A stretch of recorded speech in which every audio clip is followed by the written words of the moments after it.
नमस्कार शेतकरी मित्रांनो, फ्री पंप जे आहे बॅटरी ऑपरेटेड पंपची साईट सुरू झालेली आहे आणि याची डेट वाढलेली आहे। यासाठी अर्ज सुरू करण्यासाठी तुम्हाला सर्वप्रथम गुगलवर यायचं आहे। गुगलवरती आल्यानंतर तुम्हाला इथे महा DBT फार्मर लॉग इन असं तुम्हाला क्लिक करायचं आहे। त्यानंतर इथे लॉग इनचं बटन येईल, महा DBT फार्मर इथे जायचं आहे। या साईटवरती तुम्ही गेल्यानंतर इथे बघा, कृषी विभागाच्या राज्य योजना कापूस सोयाबीन अंतर्गत बॅटरी ऑपरेटेड स्प्रे पंप कापूस पीक सोयाबीन पीक करिता अर्ज करण्याची मुदत ही आता 26/8/2024 पर्यंत वाढवण्यात येत आहे।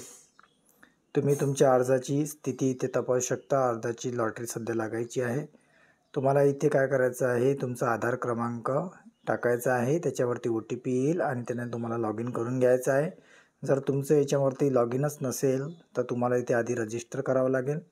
तर रजिस्टरची इथे लिंक दिलेली आहे, तिथे जाऊन तुम्ही रजिस्ट्रेशन करू शकता। नवीन अर्जदार नोंदणी इथे क्लिक करायचं। जर याच्यावरती नसेल तर इथे अर्जदाराचे नाव, वापरकर्त्याचे नाव, पासवर्ड, पुन्हा पासवर्ड टाकायचा, ईमेल ID नाही टाकायचा, मोबाईल नंबर टाकायचा, OTP येईल, OTP व्हेरीफाय करायचं, इथे हा कॅप्चा टाकून लॉग इन करून घ्यायचं। त्याच्यानंतर प्रोफाईल कंप्लीट करायचं आणि एकदा 100% प्रोफाईल पूर्ण झालं की नंतर मग तुम्हाला याच्यामध्ये अप्लाय करता येईल। अप्लायचं मी जी आहे ऑलरेडी व्हिडिओ टाकलेलाच आहे याच्या अगोदर, तर तो व्हिडिओ तुम्ही बघून घ्या, त्याच्यातून पूर्ण सूचना दिलेल्या आहे। 26/8 पर्यंत तुम्हाला जी आहे याच्यामध्ये अर्ज करता येणार आहे। याच्यामध्ये 100% इतकं अनुदान मिळणार आहे कापूस सोयाबीन अंतर्गत बॅटरी ऑपरेटेड स्प्रे पंपवर।